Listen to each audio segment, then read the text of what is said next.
All right, welcome to HeadKick Audio. This interview is with CFFC champ, heavyweight division. We are here with Shawn T, the Norwegian Nightmare. Sick nickname. I like that. Yeah. I presume it's you're Norwegian of Norwegian descent. Yeah. One of my buddies actually called me after a fight. So he was like, "Oh, you're just like a Norwegian nightmare," and I was like, "Oh, that's an awesome nickname." It's definitely unique. You're not Yeah. just the Nightmare. You know what I mean? You're the Norwegian Nightmare. Yeah. All right, so you're coming off a win over Ben Ryder over at CFFC for the title. Yep. And, we had a fun little chat about, the commentary and yada, yada, booking this interview. But what are your thoughts on that fight, now that we're well removed from it? I mean, I knew what I had to do in the fight. Like, him moving up to heavyweight and stuff like that and having like a layoff. I knew that his cardio wasn't going to be anywhere near what mine was. So I kind of just set a pace in that first round and just kept him at that pace and knew that when we got into like deep water, like, late third, fourth, fifth, he wasn't going to be able to keep a pace. Because for some reason everybody's like, "Oh, you don't have cardio, you don't have cardio." And I'm like, "What do you mean? Like I went to a draw, like, and I fought the entire fight hard and, it's always been a thing. Like, I don't know. I guess I'm a big mouth breather, I guess. I don't know. People always think I'm tired because I'm breathing through my mouth, but I don't know. But so I knew he wasn't gonna be able to keep a pace with me. So I saw at the end of the second he was starting to fade hard. So beginning of third came out super, super hard. And he was, took him down easy, and just punched on him.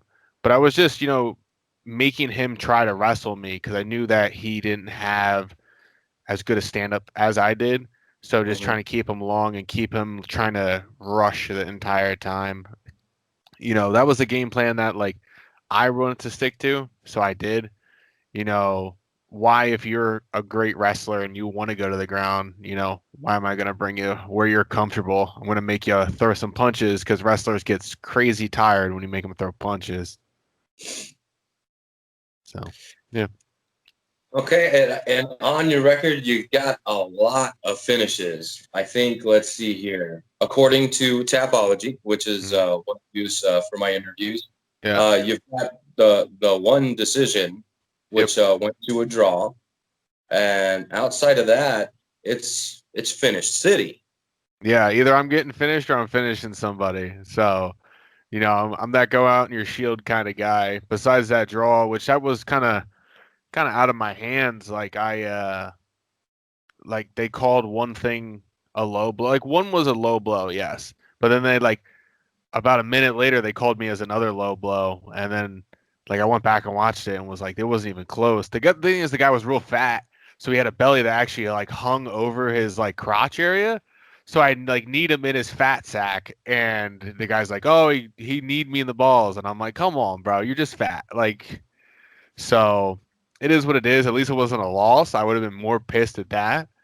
Right. So, yeah. Well, these things happen. I mean, look at the Nico Price Cowboy. You know what I mean? Yeah. Without that point, you're looking at a unanimous for Price. So, like I said, these things happen, and it's not intentional. You know what I mean? Yeah. So you've been in this game quite a while, so you understand. Now you got a belt in one of the bigger regional organizations. You know what I mean? And you've competed on Dana White's Contender Series, so you're on the radar. You were supposed to rematch with Dacus, a fight that you won earlier in your career. Yeah. And he got called up to the big show, and it looks like another fight fell through. That was so they to replaced him with a guy named Carl. Don't ask me how to say his last name. Like a week before the fight, and then it was booked. Everything, we went and weighed in. Everything, got a phone call that night, like 11 o'clock. I was literally sleeping. My manager called me, and because he goes through my do not disturb, so I get a call at 11 o'clock at night, and I'm like, "Oh no, something happened." And he's like, "Oh, the guy wasn't medically cleared to fight," and I'm like, I don't. I don't know what it is. They're not allowed to tell me like what happened with everything. So it was just like, yep, not medically cleared, on the road. But you're the first interview that I'm on. I can't say. Can you hear me? I can't hear you. No, yeah, I Okay. can hear you fine.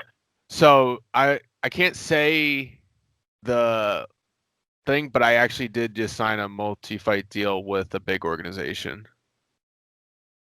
Well, that's unfortunate that you can't break it here Yeah. because that's fucking exciting, man. That's Yeah. fucking. Well, I can't wait till we hear this announcement because Yeah. that's big. I mean, where do you go from here? You know what I mean? There's only a few options. Yeah. So all I know is it's gonna be dope. Mhm. Yeah. So yeah, I just have to wait for them to make a post about the signing and stuff like that, and then I'm good. So then I'll let you know. I'll be watching Yeah. your social media so close, man. Yeah. But I'm super pumped for it. I've worked my ass off my entire career for this. I have had so many fights fall through that have been out of my control. Like, Dawkins twice. That guy Carl was out of my control. Like, I literally have been in a perpetual state of like, do I have a fight? Don't I have a fight? Hey, so it it ends up paying off. It makes it a little bittersweet because I wish I would have had those fights because it's Dawkins was not going to be me. There was no way. He thought that he was something special. He was getting a title fight after one win, and he got knocked out the fight before that. So like it was a easy fight because we had history and we were both on that at that time, like on that cusp. Like whoever wins this fight is getting the call. Back in supposed to be March or whatever, February, wherever it was supposed to be originally. But I'm sure you have the Tapology. I'm sure you can tell me. March, you were right. Yeah. So, it was that thing that like for some reason he thought, he was gonna do something different than the first time. I don't know if you watched the first fight, but like I had zero boxing. I was my pro debut, so it was completely different shit. And he threw the kitchen sink at me the whole time. So like, if anything, I think he got worse. So I'm like, all right, this is a great fight for me to take that step. But stuff happens for a reason. I'm very thankful for where I am. The coaches that I have that stuck by me through everything, my managers, stuff like that, all my sponsors, going through this crazy stuff, like getting checks from sponsors and then be like, hey, fight's been canceled 3 times. I'm sorry, but or people that bought tickets and I had to return, and then now or they're like, hey, hold it, and now it's like, all right, there's no audience, no nothing. So luckily, I have some really great fans that buy T-shirts and hoodies and stuff from me. So I'm very grateful for all that stuff. I have a army of people behind me that push me more than I push myself sometimes. And then yeah, I think about that all the time when I'm training and stuff like that. Like I have these people that I know wish that they had this kind of opportunity and stuff like that. So I do this as a full-time career now, and I'm killing myself every day to make this not just a flash in the pan for me. Like this is my entire life, so I'm pushing it like it's my full-time job, which it is. Okay, so that kind of like segues into one of the questions I want to ask you. So I'll just go ahead and ask it now. During this whole COVID thing, how different has it been navigating things like, sponsorships and just fights in general? Because there is no audience, so ticket sales those are fucking out there. Yeah. And then, if a fight falls through, like, how has it been navigating it, with sponsors and your management team and, just training overall? Yeah, so my manager is Sucker Punch Entertainment, and they manage some really, high-end people and stuff like that. So they've, when something falls through, they're always trying to get me onto something else, like I said, they've got me this upcoming opportunity. So, I'm super pumped about that. But like for ticket sales and all that stuff, like, yeah, it sucked, but for the sponsor side, it sucked when the fight fell through, but if like it didn't fall through and I was still fighting, like luckily CFFC was on UFC Fight Pass. So, at least people were able to watch me and, be able to see their product on my shorts, on my banner, on my shirt, stuff like that. So it was good to have all that stuff, but it didn't end up having to see me on TV. So Okay, and then the Fight Pass deal, right? Because that's a big fucking deal. Before Fight Pass, all these organizations were, either on their own like internet pay-per-view or they were on like, a smaller network TV. But Fight Pass, especially for us fight fans, I mean, that was a huge deal, especially for the smaller organizations like your CFFCs, your LFAs, you know what I mean? So how different was it performing for CFFC before and after the Fight Pass deal? well, CFFC has always run their stuff extremely well. Even from like, I think I have what, 8 fights for them? Something like that. A lot of them. Basically my entire career has been with them. So, they've always run it as if, yeah, exactly. So like you're going to go to the big show. So they run it like that, they check you in differently. They make you, sign posters, do all this other stuff, photos, press, interviews, a bunch of different things. They do sometimes filming for like a video for it and stuff like that. So it kind of just sets you up to go. Like I've cornered people in the UFC, in Bellator, stuff like that. So like to see like, all right, I'm at, basically a regional level, and I get to see how they do it in the UFC and Bellator and stuff like that. And it's not any different. So if you go to an organization like that, I don't know how LFA runs it. But like for CFFC standpoint, they run it like the transition is buttery smooth, So going from one to the other is super, super easy. Okay, well, you said buttery smooth, and that just it's a question I like to ask everybody, but usually towards the end of the interview. But I'll just go ahead and get it out of the way now, just because I have a feeling you got a good answer for me. But after your victory, what is the victory meal for the Norwegian Nightmare? Oh man, you're gonna call me a basic white girl for this. I'm a big like cheesecake smoothie person. Yeah. Done. Yeah, like even my coffee, I'm drinking like pumpkin spice coffee right now. I'm a basic white girl right now. But yeah, my fiance makes fun of me all the time, for it. I'm like, "Hey, I like it. Who cares?" I only drink black coffee, so I'm like, at least it tastes better than the mud coffee that I'm used to drinking. So, So that's it. There's no cheeseburgers, no pizzas, no tacos. nah, I mean, I'm a heavyweight. I don't eat bad, but like if I wanted to have a cheat meal every once in a while, I will. But like, I'm not a big, I might be a big guy, but I don't eat like, a bunch of burgers, stuff like that. I still have like Taco Tuesday at my house with my fiance.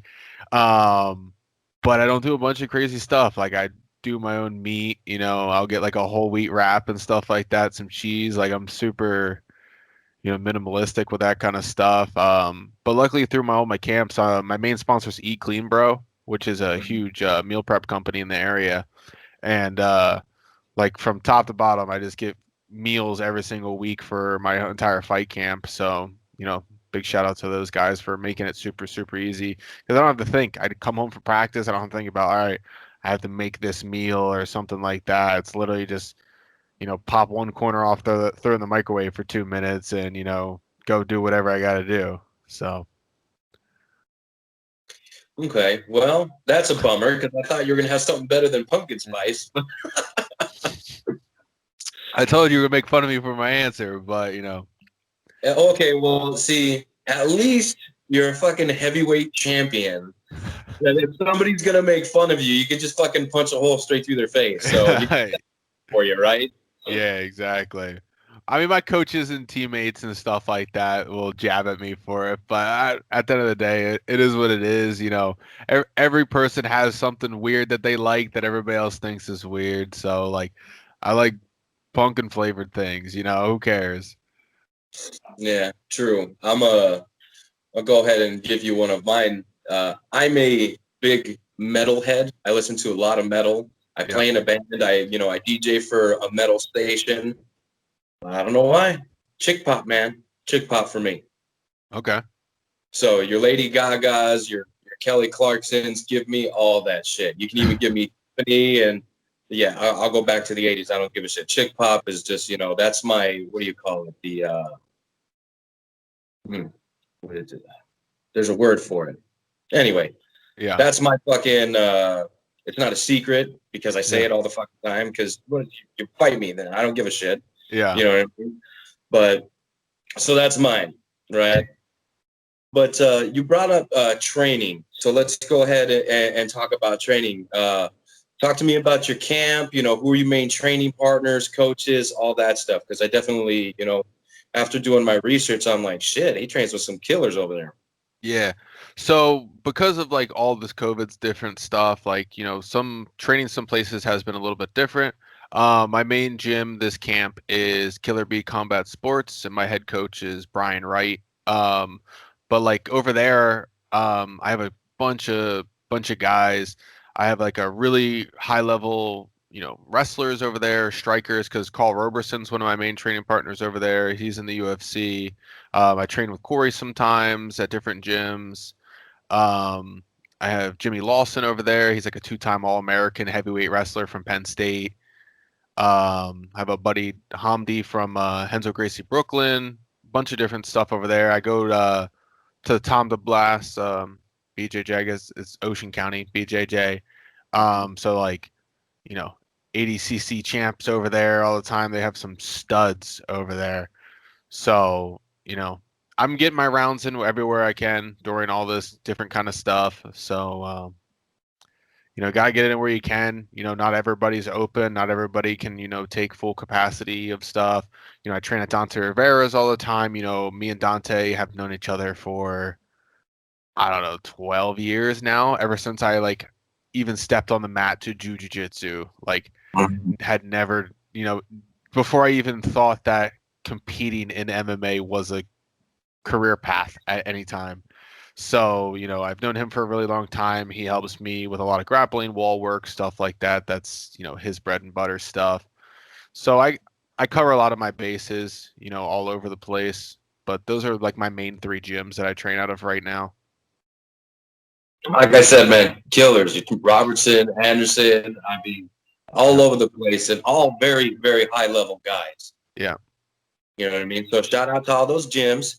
And then one other question that I wanted to talk about is how did you get your start into MMA? Because you have guys that, they started in jiu-jitsu for like self-defense and that kind of, branched off into MMA. Some of them started in boxing. Some of them just wanted to learn how to defend themselves. What's your story?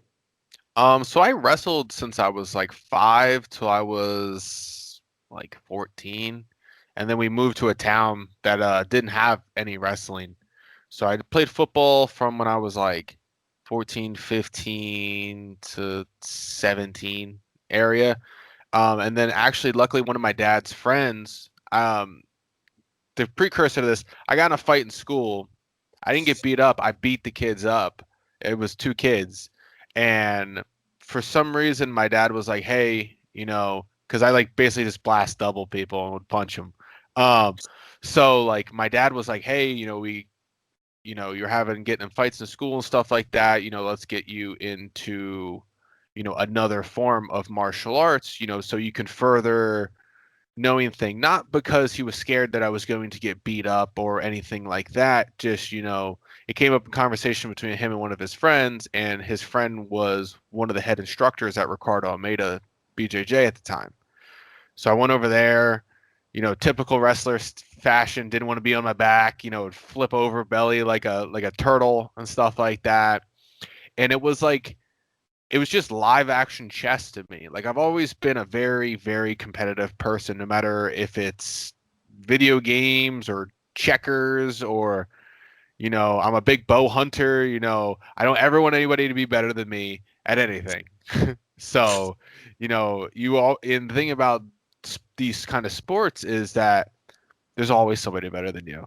There's always that next niche that somebody figures out that you like will blow your mind. You're like, oh my God, I never thought of that. So like that's what I fell in love with. So I, did a bunch of tournaments, was pretty successful in a lot of tournaments. And then I got to like my early 20s and stuff like that. Then I was a big guy. Like I was like a pretty decently in shape, like 350-pound guy. Wow. But all I would do was lift. Like it was nothing like, there was like no cardio. It was just all go clang and bang weights. And, I put on muscle mass very, very easily. So I was just lifting and lifting and lifting. Like, I was benching over 500 pounds. I was squatting like 800 pounds. Like I was just a fucking big chunk of meat, But, when I wanted to get into fighting, I actually met, like, before I even got into fighting, I met my fiance when I was just doing jiu-jitsu and stuff like that. And I was trying to get into MMA, and I went through some hard patches, mentally and just, not knowing what I wanted to do. Like, most early 20-year-olds trying to figure out what they want to do with their life.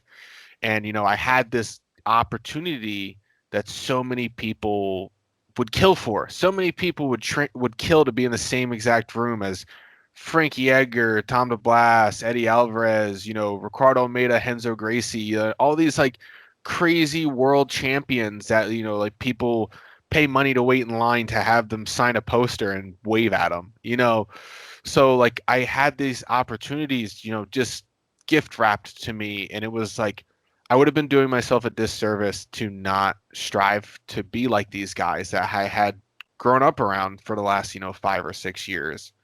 So, we had a conversation, a very in-depth conversation. And it was like, if this is what you want to do, like you got to dive right into this, I was lucky, she was very supportive of it. My parents were supportive of it. So I dove in head first and, we're at this point now where, realistically in a 4 or 5 year span, and I had to take a year off because I had shoulder surgery. And have this huge opportunity. It sucks I can't talk about it. I keep wanting to bring it up, but I can't. But I have I have this huge opportunity that I finally have made it to that point where like in my head it's like, all right, this is what I was working so hard for all those years, but now I have to work so much harder to stay there, to make this to where it's not like, all right, you made it to that level, but you didn't go anywhere with it. It people get that opportunity and they fizzle out. They guess their heads get real big or they believe their own hype at this point. Like I'm a little man on the totem pole. You got to go in there and make some noise right now. So that's the whole goal. Been working my ass off because I never really got out of camp. I mean, with all your fights canceled back to back to back. Yeah. So I never got out of camp. So I'm really in shape right now. I'm like walking around like 260, really in shape. My cardio is great. My boxing, I've been working on it for basically 8+ months straight. Wrestling's always been a strong point of mine, jiu-jitsu. So like, mixing everything in, but I'm so excited for the future right now. Well, and I like that your mentality going in isn't just like you made, because a lot of fighters, they make it and then they get bounced right back out. You know what I mean? So I'm glad that the mentality there is you've gotten this far. The journey's not over. You know what I mean? So I really like that, that's the way that you're going about this huge opportunity. Yeah. That can't really talk about, at least on air. If you want to tell me off air, that's up to you. But, I'm super fucking pumped. Like, I think, especially in the heavyweight division, there's not a lot of guys that are as well-rounded. Because, I mean, look, y'all are big. So y'all are powerful. All of you guys, can end the fight in the blink of an eye. Yeah. But looking up and down your record, you're seeing shit like Americanas and key lock and, stuff that isn't really, like, it doesn't happen very often in your division. So I think you could immediately make an impact in this new organization, which, not any of them are super steep. You know what I mean? So I think 1 or 2 wins in whatever organization, I mean, really just based off of your finish rate, I mean, you can make a quick impact. Yeah. It doesn't matter what league you go into. If you go in there and you start, submitting people, like, that's my bread and butter, is that, I take you to the ground, you can give me something, I'm gonna break it off. Like, actually, I have that hoodie on right now. So this hoodie was one of my hoodies. It's a broken arm. Because if you give me something, I'm breaking it off. Nope. So, that's a big thing. If you go in there, heavyweight, no matter where you are, is not a super deep end of the pool. You take a few steps in and you're like, all right, I'm in the deep end here. So, if you're not ready and you just go in there super cocky, I feel like that's where people, cut their own head off. What's the saying? Cut your nose off to spite your face. So, they go in there like, I'm tough shit. I made it to whatever, the top 1% of fighters, make it to big shows. Mm-hmm. But you want to stay that top 1%. I don't want to go fight for stuff. No offense to like the CFFC and stuff like that, but like, you go fight for a huge organization and then you don't make it, and then what? Go back fight on the regional circuit? Like, I understand it. Maybe you weren't ready to take the jump at that time, but like, dude, that sucks. Like, I've seen so many good people that like take that leap, and I don't know if they just don't train hard or just what, but they get sent back, and you're like, man, that really sucks. So, yeah. Yeah, it happens a lot. And, there's no shame in the organization saying, yo, let's sign this kid. And then you're just not ready. You know what I mean? I really, really, really liked what Jimmy Manawa did. He told the UFC no 3 fucking times. You know what I mean? Yeah. He told him no 3 fucking times. And I think that kind of bit him in the ass a little bit to where, Father Time caught up with him towards the end of his career. You know what I mean? So I think had he said yes a little bit sooner, he might have had a little bit more success, or at least a few more fights. You know what I mean? Yeah. But, you know you better than anybody else. You know what I mean? Yeah. I think surrounding yourself with, like-minded individuals, especially ones that have been there.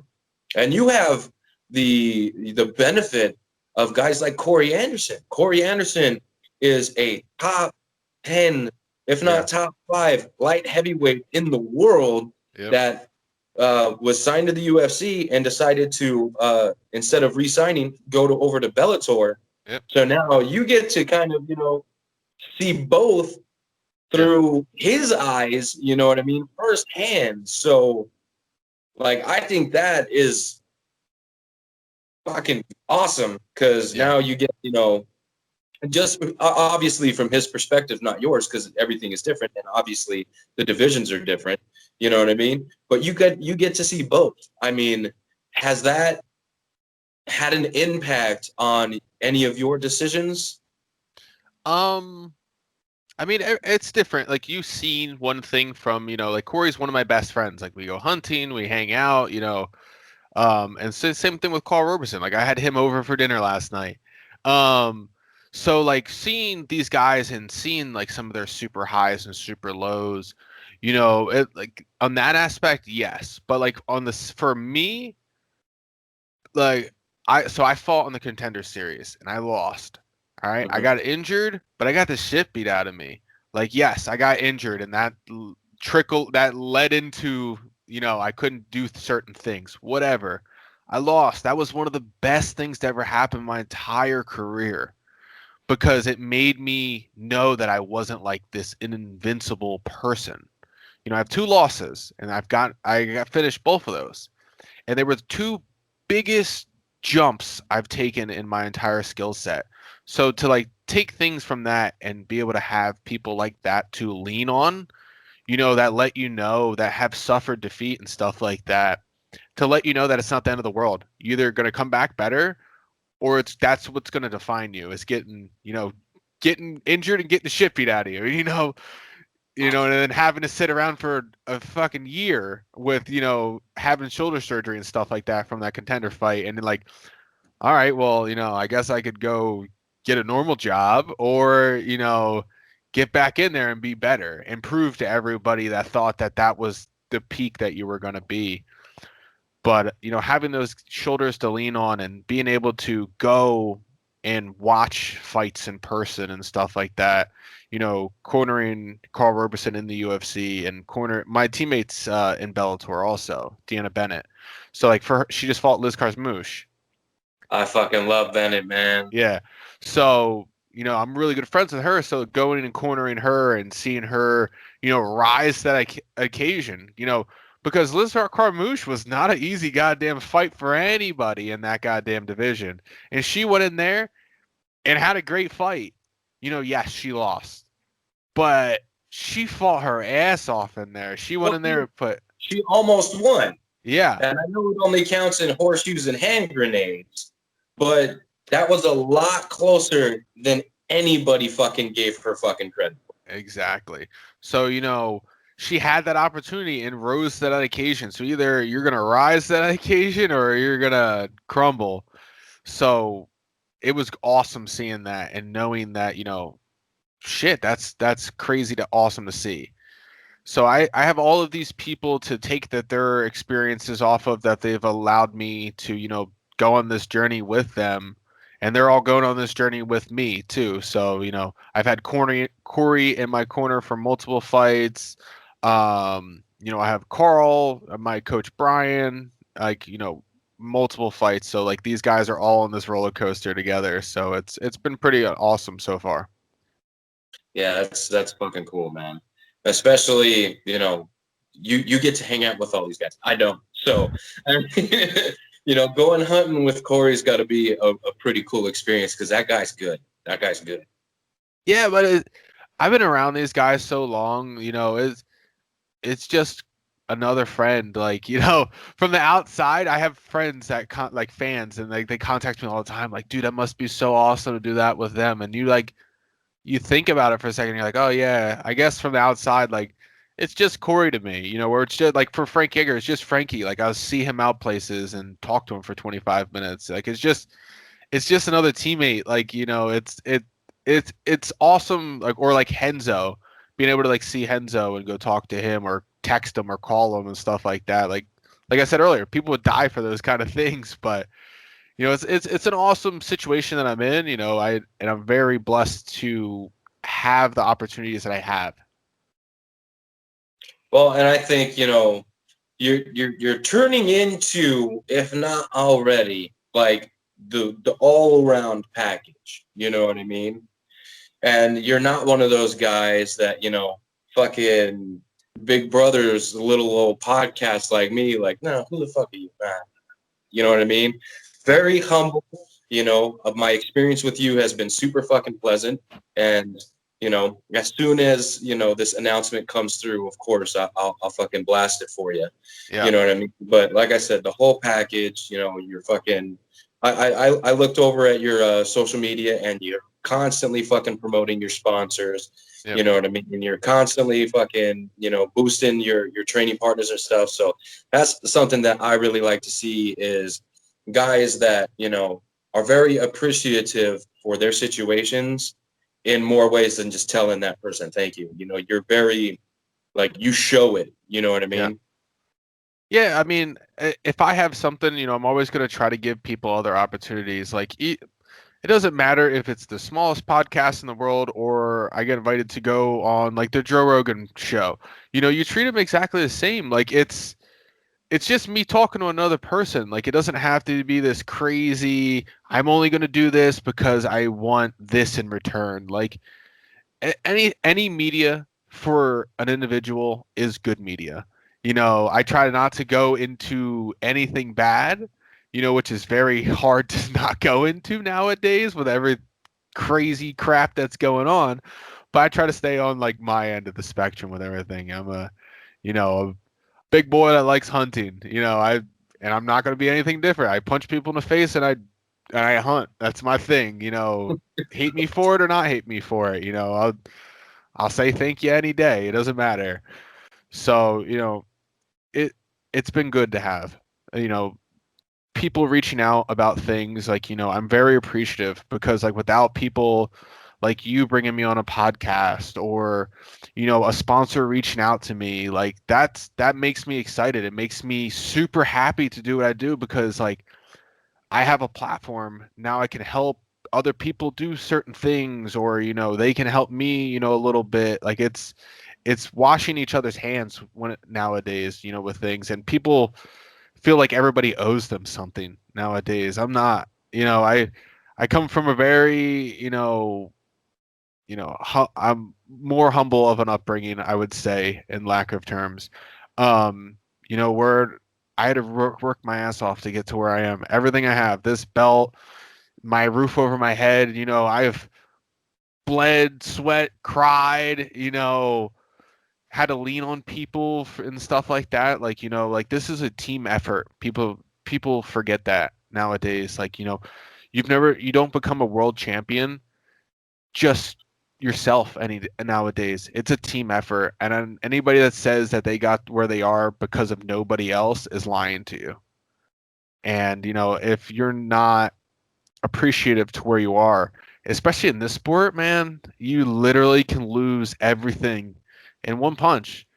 We basically signed a contract that's basically like, I might die. So, if your image with everybody is that, everybody else eats shit, I'm awesome, you're going to have like 4 people at your funeral, so.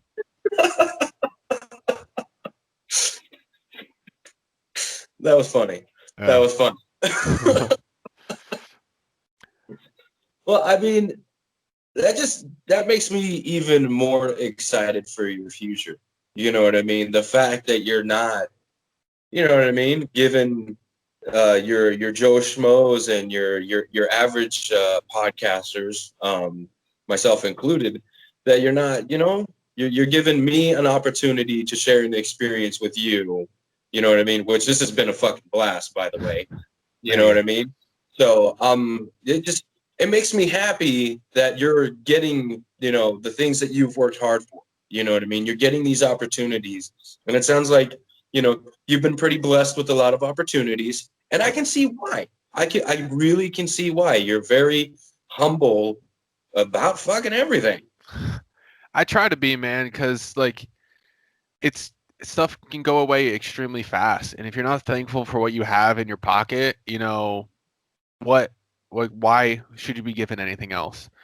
I do a lot of things for myself, and I have people that, help me out across the board with everything, no matter, like I said, Eat Clean Bro with food, my buddy Jeff with nutrition, um, everything. I've gotten sponsors through Corey, so I don't have to spend money really on that kind of stuff, and then I've passed that along to all of my other friends, hey, I'm sponsored by this shop, call them, tell them I sent you, and they'll give you a discount, stuff like that. So these platforms, you got to use them. And, I love talking to people. So, my girlfriend always says to me, she goes, my fiance, she'll kill me if I say girlfriend. She almost slapped me the one day I said it to her. But she's like, she always tells everybody, she's like, Shawn will talk to a stump. Like, okay. Like I talk to everybody. It doesn't matter. Like I've made friends at like gas stations, like literally sitting in the car next to somebody like, hey, what's up, bud? How you doing? Why not? Like, especially like again, with everything going on today, sometimes, saying that like, hey, have a great day to somebody, holding the door for somebody. You never know what's going on with somebody's life nowadays. So like, do the best you can to leave that, if I make one person's life better, then that's my goal.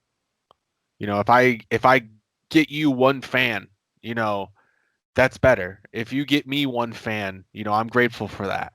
So like if you don't realize what you have now, like, and it goes away, like it's that what did you stand for? And I don't like that.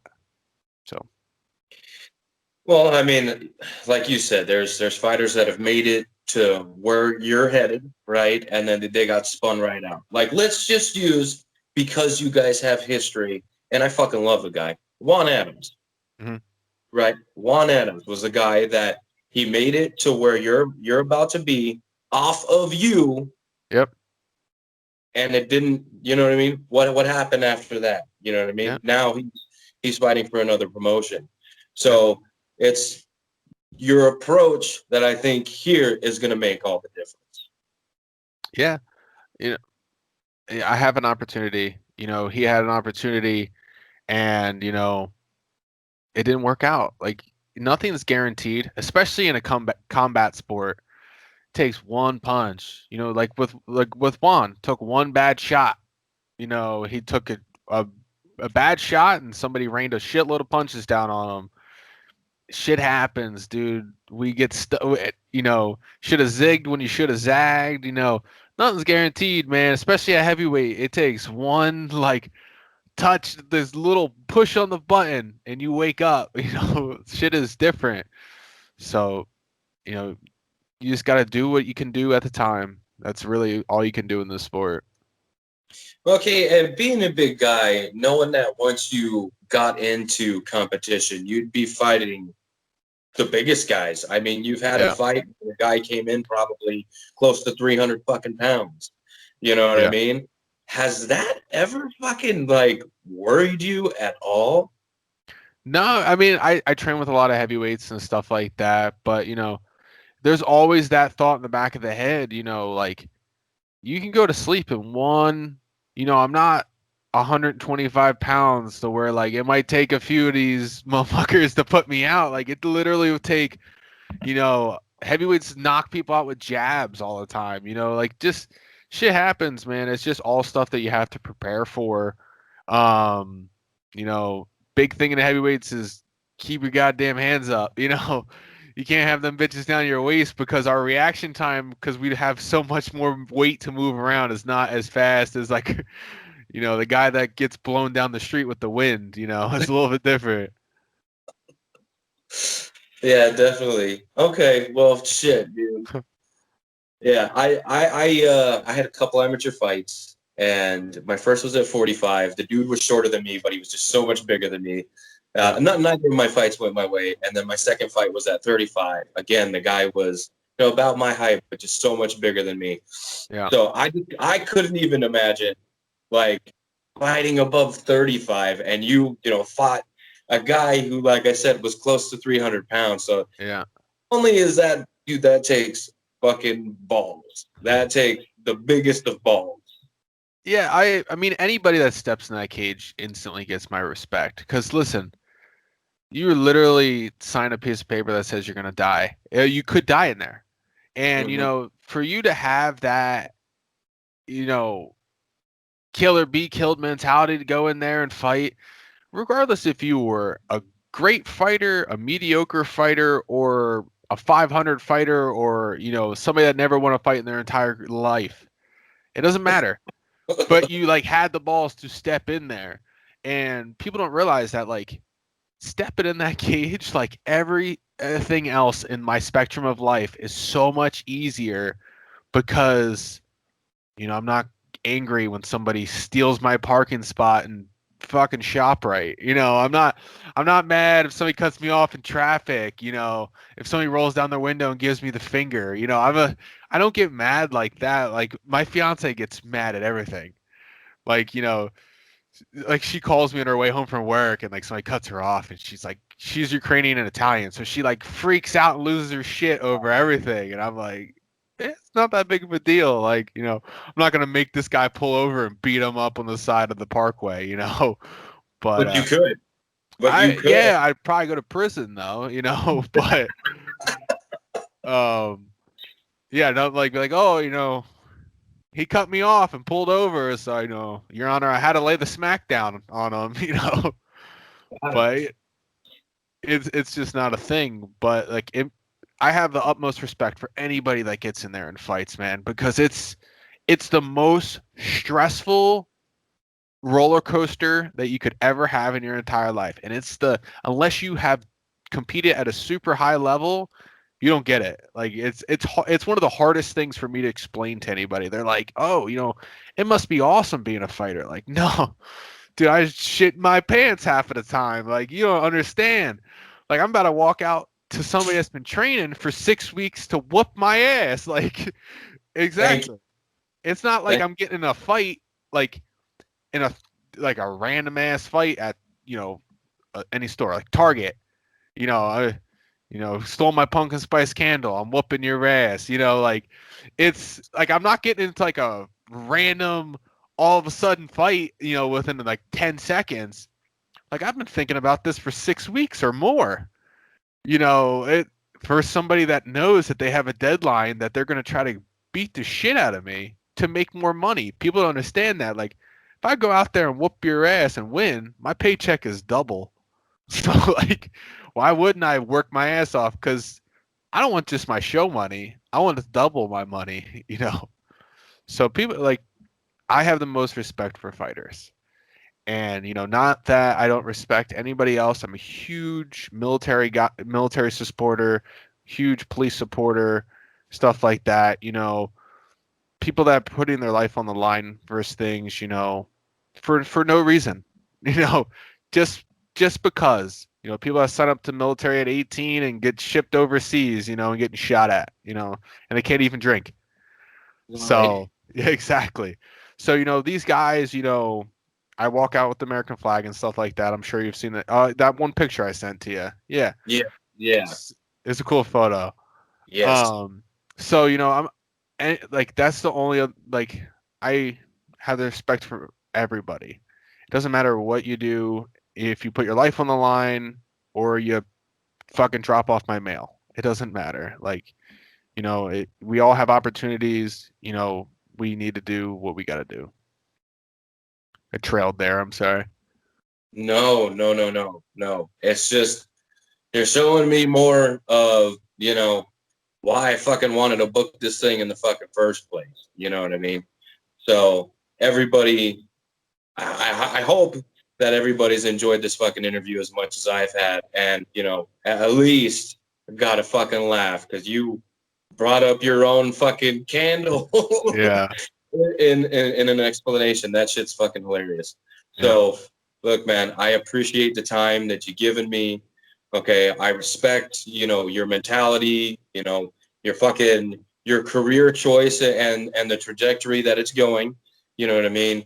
It's a lot of things go into getting to where you're at and where you're going to be.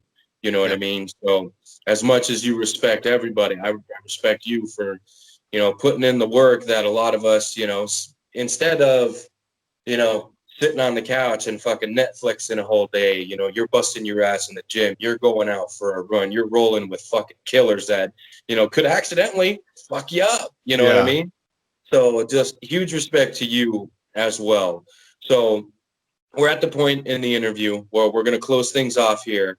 And I'd like to give you as much time as you'd like to, thank your sponsors, training partners, coaches, anybody you want, man. Take the floor. And like I said, just, go as long as you want. Yeah, I'll start off. I like to thank, my teammates, stuff like that, Corey, Carl, even Deanna, stuff like that. My coach, Brian, Tom DeBlas, all those guys, Dante's, these guys have molded me, everybody at Ricardo Almeida's, stuff like that, even Hento's in the city. All these guys have molded me into the fighter I am, and they're all pushed me to be a better fighter every single solitary day.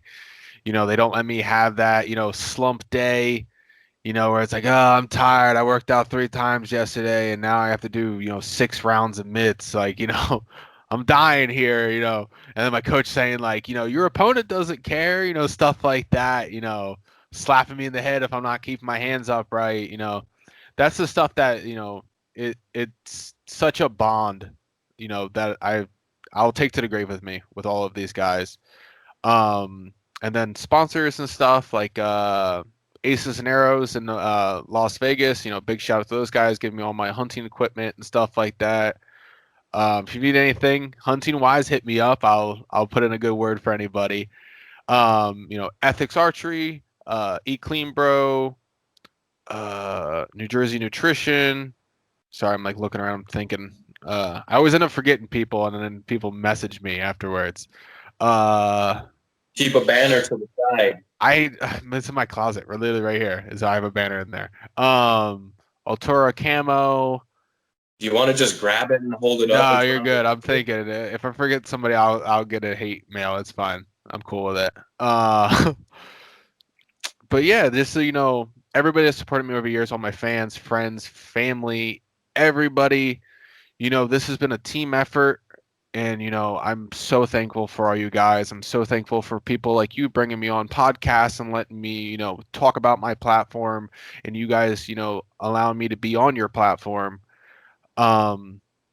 Just thank you to everybody.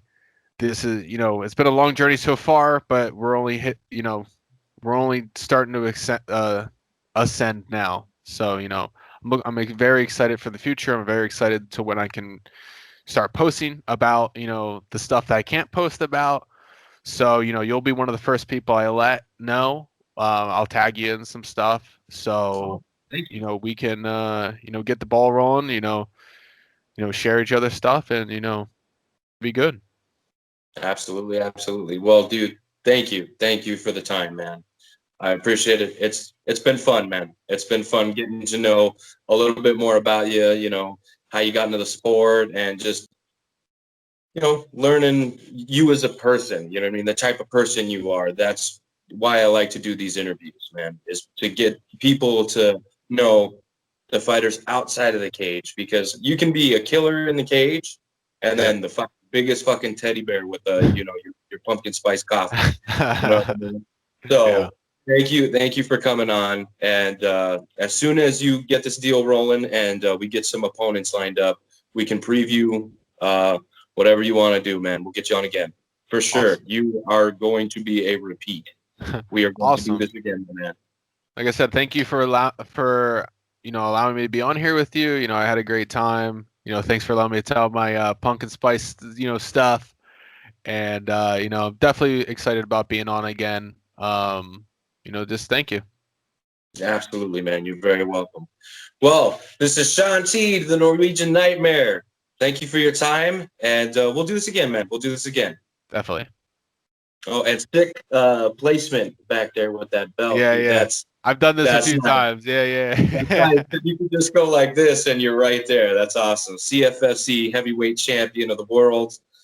Like I said, can't wait till the next one, my friend. Definitely. Thank you. All right, man. Take it easy.